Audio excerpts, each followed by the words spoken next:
vámonos a otros temas, porque ya se lo hemos comentado desde el inicio de este espacio. Mañana, 19 de septiembre, es una fecha, marcada para todos los mexicanos por justamente lo que ha provocado el dolor, la situación, que muchas cosas nos dejan en el corazón por lo que sucede, lo que sucedió en el 85, pero también lo que sucedió en el 2017. Vamos a escuchar y a ver lo que nos preparó Antonio Anistro, justamente a propósito de esta fecha.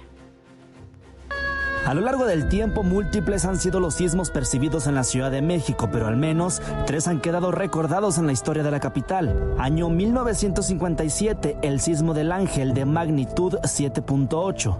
Aunque en la madrugada del domingo 28 de julio de aquel año el sismo tuvo epicentro a escasos kilómetros de Acapulco, los daños se resintieron en la Ciudad de México, más de 25 edificios derrumbados, 33 personas fallecidas y sin la victoria alada del Monumento a la Independencia.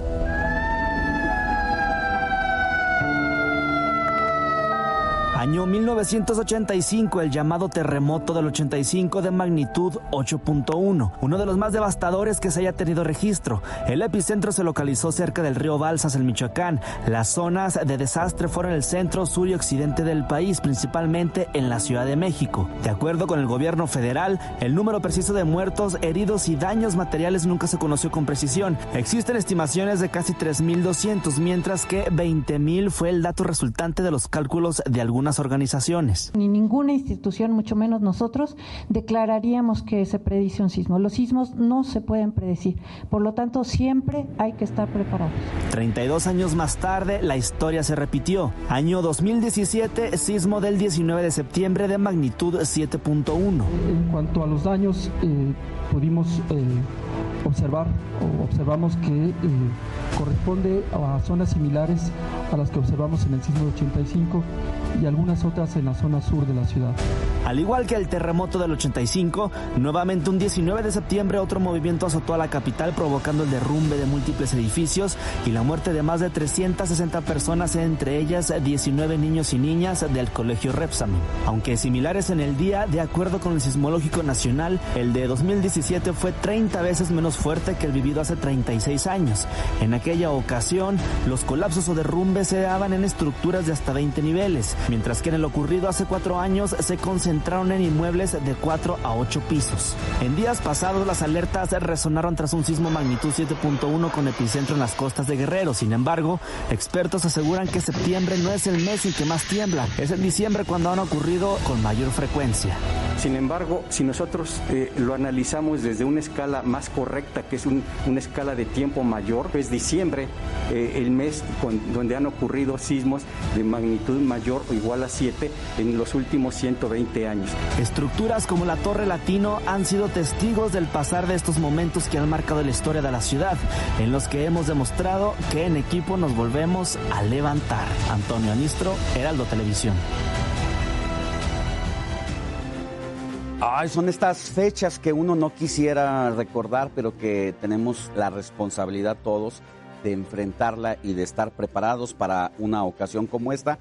Y para platicar de lleno sobre la forma segura de actuar ante un sismo, preparamos la siguiente mesa y con nosotros está Juan K. López. Él es presidente del Consejo Directivo de la Asociación Mexicana de Urbanistas, y también está con nosotros Fernando Álvarez, integrante de la Brigada de Rescate de Topos, Tlatelolco. Bienvenidos a los dos. Muchísimas gracias. Gracias por la invitación. Gracias por estar aquí.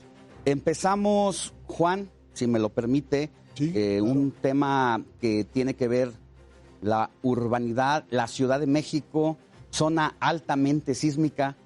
Hemos tenido varias experiencias y la pregunta es, ¿realmente estamos preparados? Bueno, muy buenos días. Antes que nada, les agradezco mucho la invitación. Déjenme comentar algo. Yo creo que la Ciudad de México se ha ido preparando con el paso de los años, con el paso de las décadas.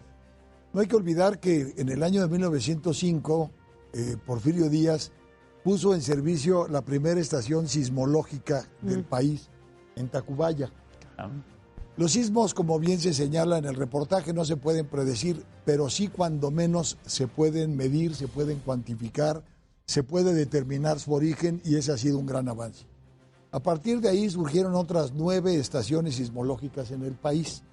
Ahora bien, cuando se dan los sismos del 57, el sismo del Ángel, el del 85 y demás, hay cosas interesantes. Por ejemplo, la columna de la Independencia, que fue construida para el centenario de la Independencia en 1910, solo perdió al Ángel. Digo, es una pérdida mayor, pero a raíz del 57 aprendimos que había que reforzar la estructura, que había que reestructurar la columna y funcionó perfectamente bien.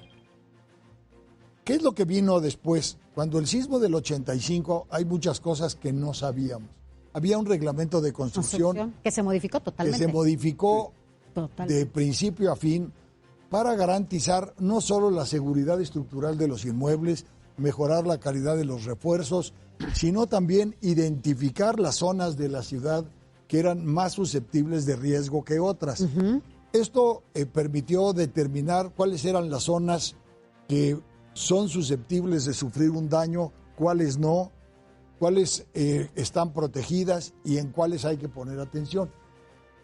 No hay que olvidar que el origen de la ciudad es un lago, es una zona lacustre, donde la parte centro de la ciudad era el islote donde se fundó Tenochtitlan. Era tierra firme.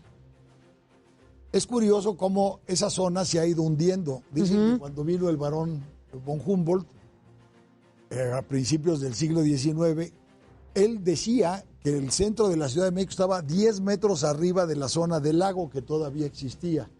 Hoy el centro de la ciudad está 10 metros abajo de lo que eran los límites del lago. Ahora, hablando de esto, sí tenemos y del reglamento que se modificó totalmente, no es el mismo del 85, ha habido varias cosas que se han modificado en este sentido, sí estamos, o sí tenemos en la Ciudad de México, que es una zona altamente sísmica, ¿no? Pues no va a parar de temblar, pues, estas construcciones adecuadas para los sismos, en donde no tengamos tanta Creo que el propio sismo del 85, siendo devastador, acreditó la buena calidad con la que se había construido la ciudad. Es decir, se habla de cifras que fluctúan de 10,000 a 40,000 fallecidos. Nunca se supo realmente. Pero lo que es cierto es que hubo una pérdida de más o menos 770 inmuebles, pérdida total, y daños por cerca de 5,000. Ahora, aquí lo interesante es que están construidos o estaban construidos en aquel entonces más de 50,000 inmuebles. Ahora, ¿en qué hemos avanzado? Bueno, primero en la producción de un reglamento de construcción bastante robusto que probó su eficacia en los sismos del 2017. Pero ¿qué sucedió? Los edificios en algunas zonas de la ciudad que son más bajitos que otros, desde el 85 probaron que al estar construidos en forma contigua, se mueven en forma diferenciada y esto provoca que choquen las estructuras. Ahora, al final del día, algo que ha sido maravilloso es que hemos aprendido a generar una gestión integral de los riesgos. Eso sí. Por ejemplo, hemos aprendido a identificar el riesgo, hemos aprendido mecanismos de prevención, de mitigación del riesgo, de recuperación de lo perdido y mecanismos de reconstrucción. Juan, y aquí justo en esta materia de la prevención, que eso es lo que tenemos que desarrollar, esa capacidad. Sin embargo, nos ha azotado los sismos como no quisiéramos. Y había unos chavos que estaban estudiando y ante la catástrofe nacieron como una brigada. Había unos chavos, como... Y son los topos. Unos chavos. ¿Qué pasó en esta situación? Tuvieron que reinventarse para afrontar una catástrofe. Voluntariamente, sí, pero al mismo tiempo involuntariamente. Bueno, no nos reinventamos porque la brigada no existía como tal. O sea, no existíamos como tal como brigada.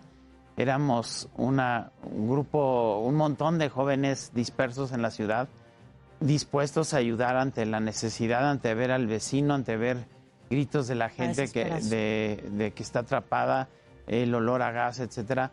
Pero no estábamos preparados ni como muchachos ni como sociedad.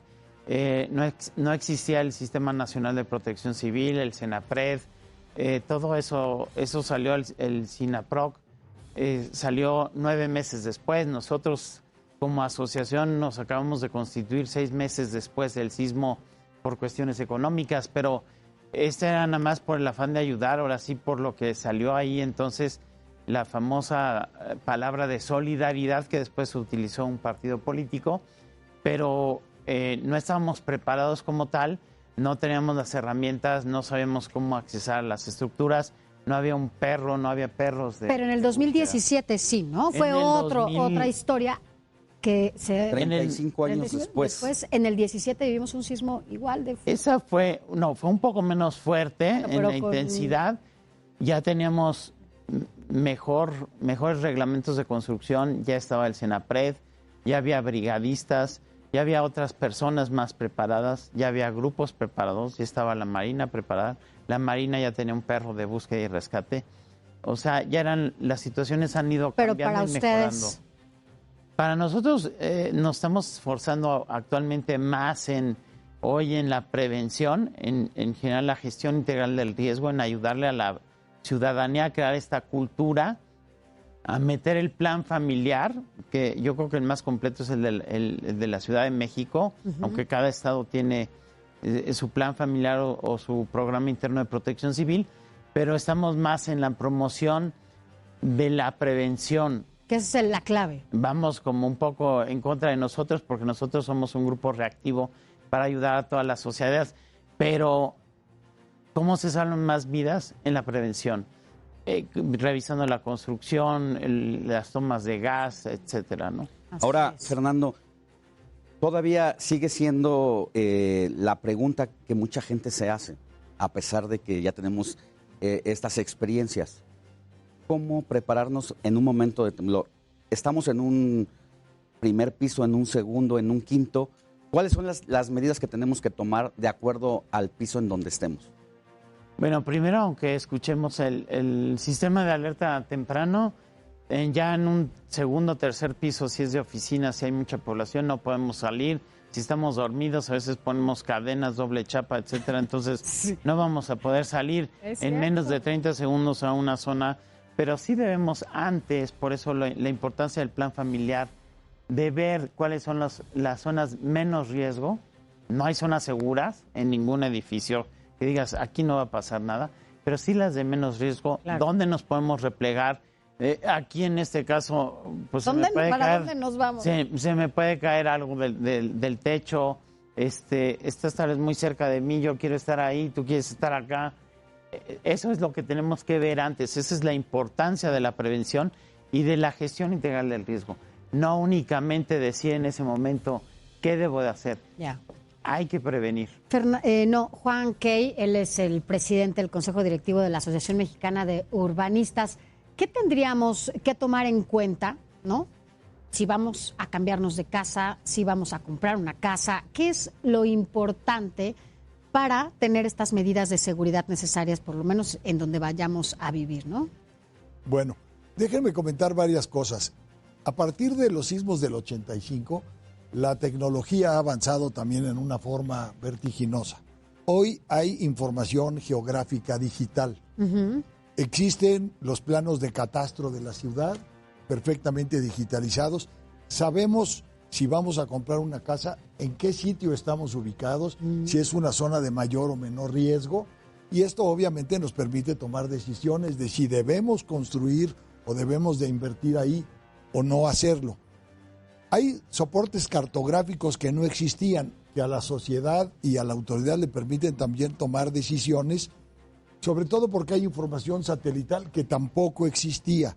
Ahora, hay información que le llaman georreferenciada, donde hay comercios, donde hay bancos, donde hay cierto tipo de instalaciones. Entonces, esto es un gran avance. Las personas debemos de conocer, previa a la adquisición de un inmueble, en qué zona está ubicado, cuál es el nivel de riesgo que tiene identificado en el Atlas, qué tipo de suelo, qué tipo de estructura. Y, por supuesto, pedir la información relacionada con los elementos de la construcción, planos estructurales, planos arquitectónicos, es decir, tener la mayor certeza posible de lo que se está adquiriendo. El que menciona es el Atlas de riesgo. O sea, y la mayoría de la información está disponible, revisar el atlas de riesgo. Lo podemos buscar para quienes nos escuchan o nos ven. Un arquitecto, alguien que revise la construcción, cuántos años lleva la construcción, si lleva el mantenimiento adecuado. No únicamente es llegar y me gustó la casa, que a veces es lo que pasa. El cascarón, ¿no? Está en un lugar bonito, está un parque cerca. Hay muchos factores que inciden y hasta las lluvias, inundaciones, socavones. La protección civil no es únicamente sismos, hoy nos atienden más los sismos. ¿Qué pasó en el Chiquihuite? Pero la gestión integral del riesgo se enfoca a todos los agentes perturbadores o provocados por el hombre. Claro. Hay algo que vale la pena comentar. Por supuesto, la ubicación de las edificaciones debe de estar en sitios autorizados para ello. Ustedes saben, recientemente se demolió por órdenes del gobierno de la ciudad una edificación que estaba construida ilegalmente sobre la zona federal de la presa de Ansaldo, en el anillo periférico. Esa ilegalidad hay que verificar previo a la adquisición de un departamento, de una oficina, que no exista. Existen documentos para acreditarlo. Es importante. Otra cosa que yo señalaría en complemento a la prevención. A ver, algo que nos falta aprender es cómo organizarnos entre vecinos para el manejo de víveres, para el manejo de agua, para conseguir herramientas. No hay claros elementos de difusión entre vecinos a quién acudir. Ok, logré salir. ¿Ahora qué hago? Está dañado. ¿A quién acudo? ¿A quién llamo? Resulta que los teléfonos no funcionan, resulta que las oficinas públicas también se dañaron. No hay una continuidad de la acción. Pareciera que todo termina con la alerta sísmica y con las pruebas de desalojo. Pero después de ello, ¿qué sigue? ¿A quién acudimos? ¿Quién nos enseña? Sí, falta una organización, ¿no? Civil, en donde, bueno, pues tus cercanos sigan. Empezamos con la familia y ese es parte del plan familiar y es una obligación compartida con el gobierno, con las asociaciones civiles y con la población en general. O sea, es responsabilidad de nosotros la autoprotección. Sí, porque son los que estamos más hemos cerca. Hecho la organización sobre la marcha. Claro. Al vapor, pero esto que usted menciona, Juan, es indispensable, o sea, tener esa capacidad de organización antes. Y después. Antes, a ver, hay elementos que debemos de conocer, por ejemplo, ¿dónde están ubicadas las clínicas de atención inmediata en caso de un percance, en caso de un problema en la ciudad? ¿A qué clínica puedo acudir? ¿Bajo qué términos? ¿Cómo evitar que me nieguen el servicio? Es que no eres derechohabiente, entonces no puedes entrar.